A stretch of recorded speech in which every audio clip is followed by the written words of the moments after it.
Assalamualaikum warahmatullahi wabarakatuh. Saya Arun Nasiha, calon guru penggerak angkatan 11 Kota Semarang yang akan mempresentasikan tentang kesimpulan dan refleksi pemikiran Ki Hajar Dewantara pada modul 1.1 koneksi antar materi.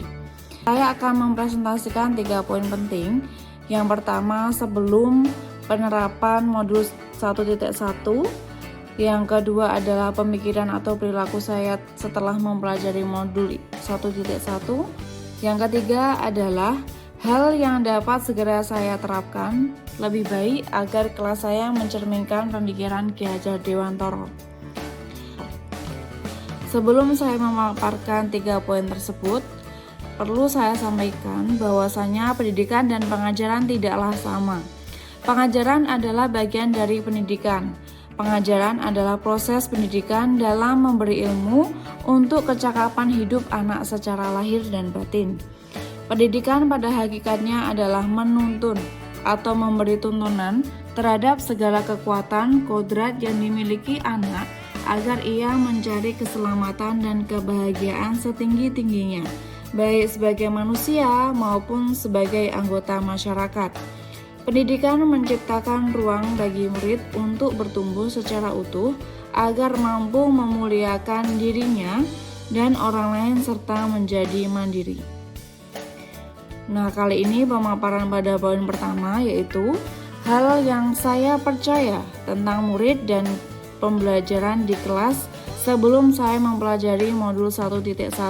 Yang pertama, materi yang diajarkan sesuai dengan buku pelajaran sehingga penyampaian pembelajaran hanya sekadar mentransfer materi pembelajaran. Yang kedua, ketuntasan dalam penyampaian materi lebih penting daripada memahami karakteristik murid karena kurang efektif. Yang ketiga, asesmen yang dilakukan hanya melihat aspek kognitif saja. Yang keempat, anggapan nilai di atas KKM menjadi satu-satunya keberhasilan murid dalam mencapai tujuan pembelajaran. Yang kelima, murid sebagai objek dalam pembelajaran. Yang keenam, pembelajaran berpusat pada guru atau teacher center. Yang ketujuh, pembelajaran yang diterima murid kurang maksimal dalam menerima pengajaran sehingga kurang berkesan. Yang kedelapan, sejauh ini terdapat tuntutan murid menghafal materi, khususnya pada materi pelajaran IPAS. Dan yang terakhir, guru merasa gagal dalam memberikan pengajaran jika murid tidak tuntas setelah menerapkan atau melakukan asesmen.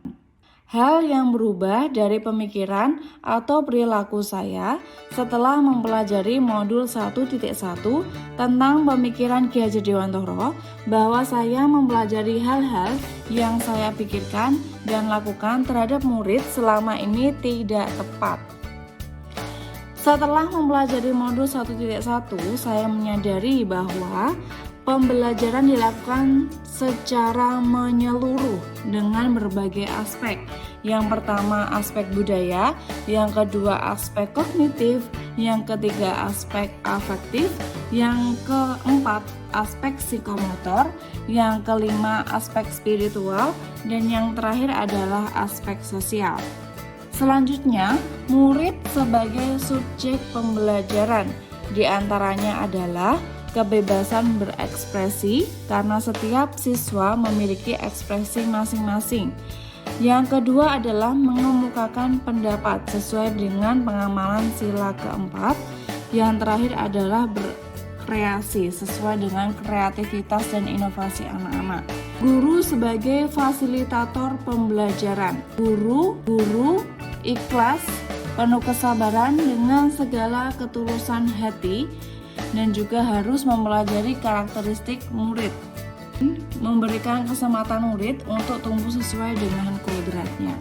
Penjelasan terakhir pada poin 3, hal yang dapat segera saya terapkan lebih baik agar kelas saya mencerminkan pemikiran Ki Hajar Dewantara. Yang pertama, merancang pembelajaran yang interaktif dan menyenangkan dengan melibatkan murid sesuai dengan metode student center. Yang kedua, menerapkan pembelajaran abad 21 diantaranya adalah berpikir kritis, kreatif, komunikasi, dan kolaboratif. Yang ketiga, pembelajaran tidak lagi menuntut, tetapi menuntun. Yang keempat, mengenali karakter dan latar belakang murid dengan menjalin komunikasi yang baik. Demikian video yang dapat saya paparkan. Semoga video ini menginspirasi bagi Bapak Ibu sang penuntun. Terima kasih.